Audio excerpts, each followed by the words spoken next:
Electoral ബോണ്ടിൽ BJP. പിടിമുറുക്കിയെന്ന് കണ്ടെത്തിയതോടെയാണ് സുപ്രീം കോടതിക്ക് ഇടപെടേണ്ടി വന്നത്. പിന്നാലെ ഇലക്ട്രൽ ബോണ്ടിലെ ഇടപാടുകൾ കൂടുതൽ സുതാര്യമായിരിക്കുകയാണ്. ആരൊക്കെ ഏതൊക്കെ പാർട്ടികൾ പണം നൽകി എന്നത് അടക്കമുള്ള കാര്യങ്ങൾ പ്രസിദ്ധീകരിക്കണമെന്ന് സുപ്രീം കോടതി നിർദ്ദേശം നൽകിയതോടെയാണ് ഇലക്ട്രൽ ബോണ്ടുകൾ സുതാര്യമായിരിക്കുന്നത്. ഏറ്റവും കൂടുതൽ പണം സംഭാവന നൽകിയ ആദ്യ 5 കമ്പനികളിൽ 3 എൻഫോഴ്സ്മെന്റ് ഡയറക്ടറേറ്റിന്റെയും ആദായ നികുതി വകുപ്പിന്റെയും അന്വേഷണം നേരിടുന്നവരാണെന്നും ദേശീയ മാധ്യമങ്ങൾ റിപ്പോർട്ട് ചെയ്യുന്നുണ്ട്. ഈ കമ്പനികൾ കോടിക്കണക്കിന് രൂപയാണ് സംഭാവന എന്ന പേരിൽ ബി.ജെ.പിക്ക് നൽകിയിരിക്കുന്നത്. സത്യത്തിൽ നൽകിയിരിക്കുന്നത് സംഭാവനയല്ലെന്നും കേന്ദ്ര സർക്കാരിന്റെ ഉപദ്രവത്തിൽ നിന്നും രക്ഷപ്പെടുന്നതിനുള്ള കൂലിയാണെന്നും പറയേണ്ടി വരും. ലോട്ടറി രാജാവ് സാന്റിയാഗോ മാർട്ടിന്റെ കമ്പനിയായ ഫ്യൂച്ചർ ഗെയിമിംഗ്, ഇൻഫ്രാസ്ട്രക്ചർ സ്ഥാപനമായ മേഘ എഞ്ചിനീയറിംഗ്, ഖനന ഭീമനായ വേദാന്ത എന്നിവയാണ് ഈ പറഞ്ഞ ആദ്യ 5ൽ വരുന്ന 3 കമ്പനികൾ. തെരഞ്ഞെടുപ്പ് കമ്മീഷൻ പുറത്തുവിട്ട ഡാറ്റകളിൽ ഇലക്ട്രൽ ബോണ്ടുകൾ വാങ്ങിയവരിൽ മുൻനിരയിൽ നിൽക്കുന്നതും മാർട്ടിന്റെ ഫ്യൂച്ചർ ഗെയിമിംഗ് ആണ്. ലോട്ടറി കമ്പനി 2019 മുതൽ 24 വരെ 1300 കോടിയോളം രൂപയുടെ ബോണ്ടുകൾ വാങ്ങിയിട്ടുണ്ട് എന്നതാണ് കണക്ക്. ശ്രദ്ധേയമായ മറ്റൊരു വസ്തുത, ഫ്യൂച്ചർ ഗെയിമിങ്ങിനെതിരെ ED 2019 തുടക്കത്തിൽ കള്ളപ്പണം വെളുപ്പിക്കൽ അന്വേഷണം ആരംഭിച്ചിരുന്നു. ആ വർഷം ജൂലൈ ആയപ്പോഴേക്കും കമ്പനിയുടെ 250 കോടിയിലധികം മൂല്യമുള്ള സ്വത്തുക്കളും കണ്ടുകെട്ടിയിരുന്നു.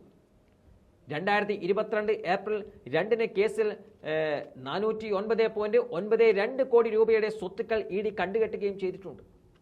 ഈ സ്വത്തുക്കൾ കണ്ടുകെട്ടി 5 ദിവസത്തിന് ശേഷം ഏപ്രിൽ 7 ഫ്യൂച്ചർ ഗെയിമിംഗ് 100 കോടി രൂപ ഇലക്ട്രൽ ബോണ്ടുകളായി വാങ്ങിയെന്നും തെളിഞ്ഞിട്ടുണ്ട്. 2019-24 കാലയളവിൽ 2020 ഒക്ടോബർ 21 കമ്പനി ഇലക്ട്രൽ ബോണ്ടുകളുടെ ആദ്യഘട്ടം വാങ്ങുകയായിരുന്നു. 2019-നും 24-നും ഇടയിൽ 1000 കോടി രൂപയുടെ ബോണ്ടുകൾ വാങ്ങിയ ഹൈദരാബാദ് ആസ്ഥാനമായിട്ടുള്ള മേഘ എഞ്ചിനീയറിംഗ് ആൻഡ് ഇൻഫ്രാസ്ട്രക്ചേഴ്സ് ലിമിറ്റഡ് ആണ് രാഷ്ട്രീയ പാർട്ടികൾക്ക് ഏറ്റവും വലിയ രണ്ടാമത്തെ സംഭാവന നൽകിയവർ. കൃഷ്ണ റെഡ്ഡി നടത്തുന്ന മേഘ എഞ്ചിനീയറിംഗ് തെലങ്കാന സർക്കാരിന്റെ മാർക്കി പദ്ധതികളിൽ ഏർപ്പെട്ടിരുന്നു.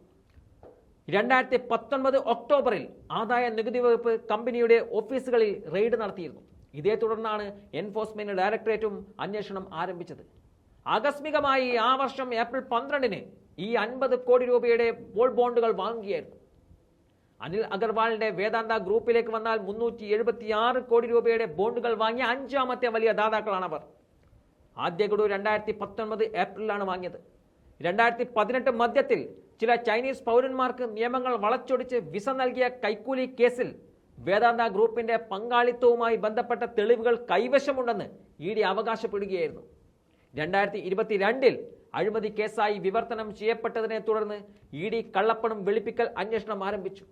2019 ഏപ്രിൽ 16 വേദാന്ത ലിമിറ്റഡ് 39 കോടിയിലധികം രൂപയുടെ ബോണ്ടുകൾ വാങ്ങുകയും ചെയ്തു.